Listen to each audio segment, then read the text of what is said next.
Hello बच्चों, कैसे हैं आप लोग। आज हम क्लास 9th की पॉलिनोमियल का जो चैप्टर हम पढ़ रहे थे उसी का आज हम सेकंड पार्ट कर रहे हैं। ध्यान दीजिए क्या है। क्लास 9th में पॉलिनोमियल जो था उसका हमने लास्ट वीडियो में फर्स्ट क्वेश्चन कर लिया था। ये एक्सरसाइज नंबर 2.1 है और आज हम करने जा रहे हैं क्वेश्चन नंबर 2। ध्यान दीजिए क्वेश्चन में क्या कहता है। कहता है right the coefficient of x square in the following questions. तो पहला क्वेश्चन है वो ये है, कहता है कि 2 plus x square plus x. पहले तो ये समझ लीजिए कोएफिशिएंट होता क्या है। ध्यान दीजिए, आपने 7th 8th में कोएफिशिएंट के बारे में पढ़ा होगा। आपको टीचर ने ऐसे बताया होगा कि कोएफिशिएंट जो होता है ना बेटा, वो पड़ोसी होता है। मतलब उस टर्म के अंदर जिसका कोएफिशिएंट आपसे पूछा गया है उसको छोड़कर बाकी जो भी उसके पड़ोसी सब उसके कोएफिशिएंट होते हैं। मतलब कोएफिशिएंट का आसान शब्दों में मतलब ये निकलता है कि आप कह लो कि वो उसके पड़ोसी हैं। जैसे इस सवाल के अंदर 3 टर्म है, एक टर्म ये रहा, एक टर्म ये रहा, एक टर्म ये है। मतलब क्वेश्चन को 3 टर्म में बांटा गया, 3 हिस्सों में बांटा गया है और आपसे कहता है कि एक्स स्क्वायर का कोएफिशिएंट निकालिए। तो एक्स स्क्वायर के बगल में क्या है, जहां पे आपको कुछ नहीं दिखता, केवल वेरिएबल दिखता है, वहां पे कांस्टेंट का एक टर्म होता है जो होता है 1। यानी जहां पे आपको x के आगे अलजेब्रा के साथ अगर आपको कोई भी नंबर नहीं दिख रहा तो वहां पे क्या होगा, 1 होगा। तो इस सवाल का आंसर ये है कि एक्स स्क्वायर का कोएफिशिएंट आप ये लिखेंगे coefficient of x square is equal to 1, क्योंकि किसी भी वेरिएबल टर्म के साथ अगर कोई भी नंबर नहीं है तो मतलब वहां पे 1 है। तो इस पूरे इक्वेशन में आपसे ये पूछता है कि कोएफिशिएंट ऑफ एक्स स्क्वायर बताइए। तो पहले सवाल के अंदर ये था 2 plus x square plus x, यानी इस एक्स स्क्वायर के साथ में, यानी इसी टर्म में, पॉइंट है कि उसी टर्म में जो भी होगा एक्स स्क्वायर को छोड़ के वो सब एक्स स्क्वायर के कोएफिशिएंट होंगे। अगले सवाल पे ध्यान दीजिए, बहुत जल्दी क्लियर हो जाएंगी चीजें। अगला सवाल है 2 minus x square plus x cube. कहता है 2 minus x square x cube. Coefficient पूछ रहा है वो भी एक्स स्क्वायर का। तो अगेन सवाल 3 टर्म में है और एक्स स्क्वायर के साथ वाला पूछा, तो एक्स स्क्वायर वाले टर्म में कोई और नंबर नहीं, मतलब यहां पे क्या होगा 1, और 1 से पहले माइनस है तो हम यहां पे कहेंगे कोएफिशिएंट जो है ऑफ एक्स स्क्वायर वो है यहां पे -1। मतलब एक्स का स्क्वायर कुछ नहीं तो 1 तो होगा, लेकिन साइन माइनस वाला भी आएगा। यहां पे क्यों नहीं आया, क्योंकि प्लस का साइन था, और प्लस का साइन चाहे आप लिखो या ना लिखो कोई फर्क नहीं पड़ता। कंटिन्यू करते हैं पॉइंट नंबर 3 पे। पॉइंट नंबर जो 3 है वो उसमें सवाल है n minus x square plus का x। ये सवाल दे रखा है। आई होप यहाँ पे शायद कुछ अजीब है, लेकिन मैं उम्मीद कर रहा हूँ सवाल यही होगा। तो इसको आप ऐसे कर सकते हो, अगेन एक्स स्क्वायर के आगे क्या है, कुछ भी नहीं, तो क्या कहेंगे इसको -1। इसका भी आंसर आ जाएगा -1। ठीक है। उसी तरीके से लास्ट है, लास्ट ये सवाल कह रहा है, इसमें कुछ शायद प्रिंटेड मिस्टेक है। लास्ट सवाल है 2x माइनस 1 कहता है और कहता है कि एक्स स्क्वायर का कोएफिशिएंट बताइए। देखिए कोएफिशिएंट तो आप तब बताएंगे ना जब इक्वेशन में एक्स स्क्वायर होगा। इक्वेशन में एक्स स्क्वायर ही नहीं है, तो जब कोई चीज है ही नहीं तो उसका पड़ोसी क्या होगा, कुछ भी नहीं। तो यहां इस केस में जो कोएफिशिएंट इसका आंसर क्या होगा, 0। मैं उम्मीद कर रहा हूं कि 2.1 का क्वेश्चन नंबर 2 आपको समझ में आ गया होगा। और अगर फिर भी कोई डाउट है तो आप हमें कमेंट सेक्शन में लिख के ये बात बता सकते हैं, हम आपके क्वेश्चन को सॉल्व जरूर करेंगे। आगे बढ़ते हैं क्वेश्चन नंबर 3 पे।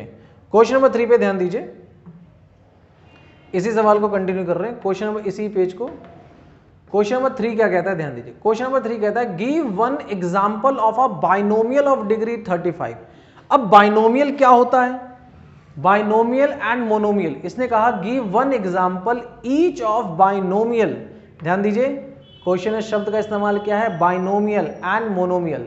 तो बाइनोमियल की डिग्री होनी चाहिए 35 और मोनोमियल की डिग्री होनी चाहिए 100। तो बेटा इसको हम कैसे करेंगे, ध्यान दीजिए। पहले तो आप ये समझ जाइए कि बाइनोमियल होता क्या है। देखिए बाइनोमियल, अगर किसी क्वेश्चन में एक ही टर्म हो, जैसे मैंने सवाल लिख दिया 2x, एक सवाल लिखा 2x प्लस 3, एक सवाल लिखा 2x square plus 3x minus 11। तो इस सवाल के अंदर एक टर्म है, तो इस एक टर्म वाले क्वेश्चन को हम कहते हैं मोनोमियल। इसको हम कहेंगे मोनोमियल। और अगर मतलब मोनोमियल वाला, हिंदी वाले बच्चे जो है उनको कहेंगे एक पद। ये जो टर्म दे रखे हैं ये एक पद का है, मोनोमियल है। जिस सवाल के अंदर 2 पद होंगे उसको हम क्या कहेंगे, बाइनोमियल। ये कहलाएगा बाइनोमियल, यानी 2 पद। और जिस क्वेश्चन के अंदर 3 टर्म है, 1 2 और 3, प्लस माइनस से ये टर्म अलग अलग हो जाते हैं, जिसके अंदर 3 टर्म है उसको हम कहेंगे ट्राइनोमियल। ट्राइनोमियल, और 3 से ज्यादा जिसके अंदर होंगे उसको हम कहेंगे पॉलिनोमियल। ठीक है, पॉली मतलब बहुत सारे। आई होप ये बात समझ में आ रही होगी। तो सवाल ने कहा गिव वन एग्जाम्पल, आपको एक एग्जाम्पल देना है किसका, बाइनोमियल का। मतलब सवाल के अंदर कितने टर्म होने चाहिए, 2 टर्म होने चाहिए, और उसकी डिग्री कितनी होनी चाहिए, 35। ठीक है जी, लो आंसर ऐसे होगा कि अपने मन से, देखो इसका आंसर पीछे नहीं गिवन होगा, बुक में पीछे गिवन नहीं होगा, और इसका आंसर किसी का मैच भी नहीं करेगा, क्योंकि सबकी अपनी अपनी धारणाएं हैं, कोई भी नंबर कोई भी अज्यूम कर सकता है। तो यहां पर बाइनोमियल में आपके मन में आ गया 2x + 11, लेकिन इसकी पावर जो है वो आपने 35 दे दी। हो सकता है आपके बगल वाला जो बच्चा है वो ले रहा हो 7y - 6, उसकी पावर 35 ले ली। तो कोई भी कुछ भी ले सकता है, इसलिए आंसर इसका मैच नहीं करेगा। तो कंडीशन पूरी होनी चाहिए, एक एग्जाम्पल देना है जो कि बाइनोमियल हो और उसकी डिग्री 35 हो। तो हमने ध्यान दीजिए, हमने क्या किया, एक एग्जाम्पल दे दिया जिसमें 2 टर्म है, यानी ये बाइनोमियल हो गया, और उसकी डिग्री कितनी हो गई, 35। ठीक है, आगे बात करते हैं। अब कहता है मोनोमियल होनी चाहिए जिसकी डिग्री कितनी हो, 100। अब मोनोमियल में कितने टर्म होते हैं, एक ही टर्म होते हैं, और ध्यान दीजिए डिग्री किस पे रखोगे आप, वेरिएबल पे। तो ये तो फर्स्ट आंसर हो गया। जो सेकंड आंसर होगा उसमें क्या है, आपको एक टर्म एज्यूम करना है 100।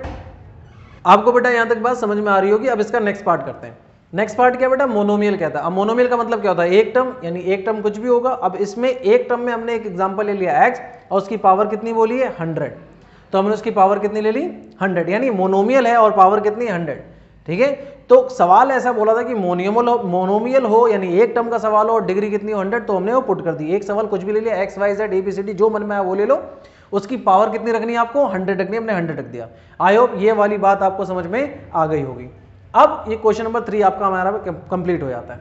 अब बेटा हम बढ़ते हैं क्वेश्चन नंबर 4 की तरफ। ध्यान दीजिए क्वेश्चन नंबर 4 क्या कहता है।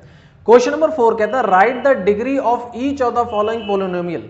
आपको इस पोलिनोमियल की डिग्री लिखनी है। अब डिग्री का क्या मतलब होता है, डिग्री का मतलब होता है जब भी सवाल में आपसे डिग्री पूछे तो आप बस कट एंड सिंपल आप ये बोलना है जो सबसे बड़ी हाईएस्ट पावर होगी उस इक्वेशन के अंदर, वही उस इक्वेशन की डिग्री है। ध्यान दीजिए कैसे करेंगे, अगले पेज पे आ जाते हैं हम। सवाल यही है बेटा, क्वेश्चन नंबर हम 4 कर रहे हैं इसका, और क्वेश्चन नंबर 4 कहता है कि right the degree of each of the following polynomial. I hope ये क्वेश्चन आपको विजिबल होगा यहाँ पे। ध्यान दीजिए, पहला सवाल कहता है कि 5x² प्लस का 4x², सॉरी ये स्क्वायर नहीं है, आई होप ये डिग्री यहाँ पे 3 है, 5x³ plus 4x² plus 7x। आपसे इस इक्वेशन में पूछता है बताइए इसकी डिग्री क्या है। तो डिग्री बताते समय कुछ कैलकुलेशन नहीं करनी, बस ये ऑब्जर्वेशन वाला क्वेश्चन है। आप जैसी क्वेश्चन को ऑब्जर्व करेंगे आंसर आ जाएगा। ऑब्जर्व करना क्या है, इस इक्वेशन में देखो सबसे बड़ी पावर क्या है, इस वेरिएबल की जो पावर है वो 3 है, इसकी पावर 2, इसके ऊपर कुछ नहीं मतलब पावर 1, तो सबसे बड़ी पावर कितनी है, 3। यानी इस सवाल का जो आंसर है वो क्या है कि इसकी जो डिग्री है वो दे रखी है 3, इस इक्वेशन की डिग्री 3 है। ठीक है, बहुत इजी क्वेश्चन है। अगला देखिए, अगला सवाल क्या कहता है, अगले इक्वेशन कहता है 4 - y²। अब देखो इस सवाल देखते ही खत्म हो गया, इसके अंदर तो और कोई वेरिएबल है ही नहीं, एक ही वेरिएबल, उसकी पावर कितनी है 2, यही इसका मैक्सिमम हो जाएगा। तो इसकी डिग्री कितनी हो जाएगी, तो इसकी डिग्री का मतलब हो गया हाईएस्ट पावर। ठीक है, जैसे किसी से नहीं पूछते भाई तुम्हारी डिग्री क्या है, तो आप ये थोड़ी होगा, मान लो आपने MBA किया हुआ है तो आप ये थोड़ी होगा मेरे पास 10th भी है, मेरे पास 12th भी है, मेरे पास ग्रेजुएशन भी है। डायरेक्ट आप फाइनल लास्ट वाली बताओगे जो सबसे बड़ी डिग्री है।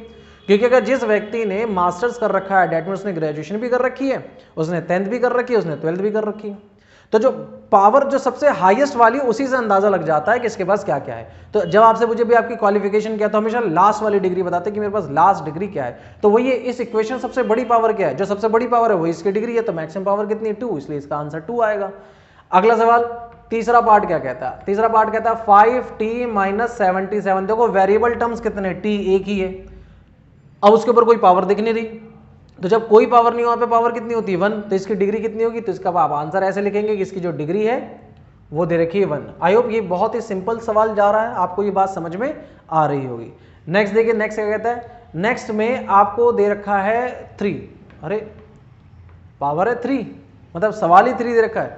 अब वेरिएबल टर्म्स तो है ही नहीं, समझ रहे हो, क्योंकि जो डिग्री आपको दिखेगी वो variable x y z a b c d ऐसा कुछ होगा उसी के ऊपर दिखेगी ना, तो यहाँ पे तो वेरिएबल टर्म ही नहीं है, यानी वेरिएबल टर्म नहीं है तो डिग्री कितनी हो गई 0। तो यहाँ पे आप आंसर क्या दोगे, आंसर हमारा डिग्री का यहाँ पे कितना है, डिग्री हमारी हो गई 0, हाईएस्ट पावर हमारी यहाँ पे 0 हो गई।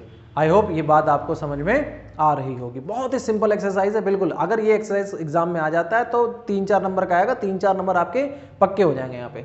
आगे ध्यान दीजिए क्वेश्चन नंबर 5 पे, बिल्कुल टाइम वेस्ट नहीं करना, वीडियो को खासतौर से लंबा नहीं करना, बस हमें to the cut the point बात करनी है, हमें टू पॉइंट, ध्यान दीजिए क्या है, टू द पॉइंट बात कर रहे हैं ताकि आपको एग्जैक्ट बात समझ में आए। और हाँ, अगर आपको ये चीज़ें समझ में आ रही हैं, ये वीडियो अगर आप यूट्यूब पे देख रहे हो तो प्लीज़ इसको सब्सक्राइब करें और इस चीज़ को आगे तक लोगों तक पहुंचाएं ताकि सबका बेनिफिट हो सके, सबका भला हो सके। ध्यान दीजिए क्या है क्वेश्चन नंबर 5 में क्या कहता है। क्वेश्चन नंबर 5 कहता है classify the following as a linear, quadratic and polynomial, sorry cubic polynomial. तो इसको जरा पहले समझ लेते हैं कि बात किस चीज़ की जा रही है। देखो, जब किसी इक्वेशन में जो मैक्सिमम पावर है, मैक्सिमम पावर जो है उसके ऊपर डिपेंड करता है। अगर मैक्सिमम पावर 1 है तो उस इक्वेशन को हम कहते हैं लीनियर इक्वेशन, ठीक है, लीनियर इक्वेशन, लीनियर पॉलिनोमियल, ठीक है, लीनियर पॉलिनोमियल। मैक्सिमम पावर अगर 1 है, अगर उसकी मैक्सिमम पावर 2 है तो उसको हम कहते हैं क्वाड्रेटिक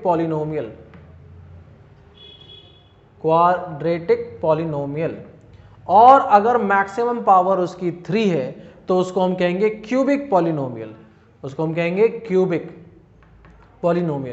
अब यहां पे सवाल देखते ही हो जाएगा। ध्यान दीजिए पहला सवाल क्या कहता है। पहला सवाल हमारा यहां पे है एक्स स्क्वायर प्लस एक्स, यानी ये वाला सवाल आपको गिवन है यहां पे। ध्यान दीजिए ये रहा सवाल, एक्स स्क्वायर प्लस एक्स, बताइए इसका क्या आंसर होगा।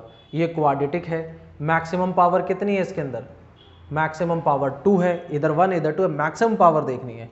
अगला सवाल क्या है, अगले सवाल पे अगर आप ध्यान दें, कहता है एक्स माइनस एक्स का क्यूब। ये थोड़ा सा मुझे विजिबल नहीं हो रहा, मैं इसको थोड़ा बड़ा करता हूँ और तब जाके शायद क्लियर हो जाए। हाँ, ये एक्स की पावर 3 है, एक्स की पावर 3 है, तो अगर एक्स की पावर 3 तो इसको हम क्या कहेंगे, ये हो जाएगा क्यूबिक हो जाएगा, ठीक है।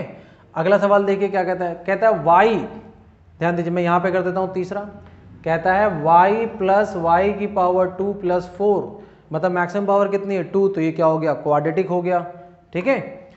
तो मैक्सिमम पावर ही चेक करनी है, तो अब देखो बिना उसके भी कर सकते हैं। ध्यान दीजिए अब यहाँ पे 1 प्लस एक्स है, सोचो 1 प्लस एक्स, एक्स की पावर कितनी है 1, तो ये क्या हो जाएगा लीनियर। ये क्या है, कहता है 3t का मतलब है t की पावर कितनी है, कुछ नहीं है, मतलब 1 है, मतलब क्या बन जाएगा लीनियर। अगला है r की पावर 2 दे रखी है, r या t जो भी है, तो अगर मैक्सिमम पावर 2 दे रखी है तो क्वाड्रेटिक, इसमें मैक्सिमम पावर 3 देखी है तो मतलब ये क्या हो जाएगा क्यूबिक। तो ये जो एक्सरसाइज है 1.2 ये सिर्फ देख के ही खत्म हो जाती है, बहुत इजी एक्सरसाइज है, ठीक है। तो मैं उम्मीद कर रहा हूं आपको ये बात यहाँ पे समझ में आई होगी, पूरे क्वेश्चंस आपको क्लियर हुए होंगे। अगर नहीं हुए तो बेटा कमेंट सेक्शन पे आप हमसे क्वेश्चन हमसे पूछ सकते हैं, मैसेज डाल सकते हैं, टेलीग्राम पे हमसे कांटेक्ट कर सकते हैं, वीडियो के डिस्क्रिप्शन में सभी तरह के लिंक मिल जाएंगे। और अगर आपको इस पूरे मैथ का पूरा कोर्स चाहिए, ये देख छोटा सा वीडियो है, अगर पूरा कोर्स चाहिए तो पूरे कोर्स का भी लिंक आपको डिस्क्रिप्शन मिल जाएगा, जिससे आप हमारे कोर्स में आ सकते हैं और पूरे एक एक क्वेश्चन का आप यहाँ पे पूरे एक एक क्वेश्चन का आनंद ले सकते हैं, ठीक है। मिलते हैं आपसे अगले वीडियो में, तब तक के लिए गुड बाय।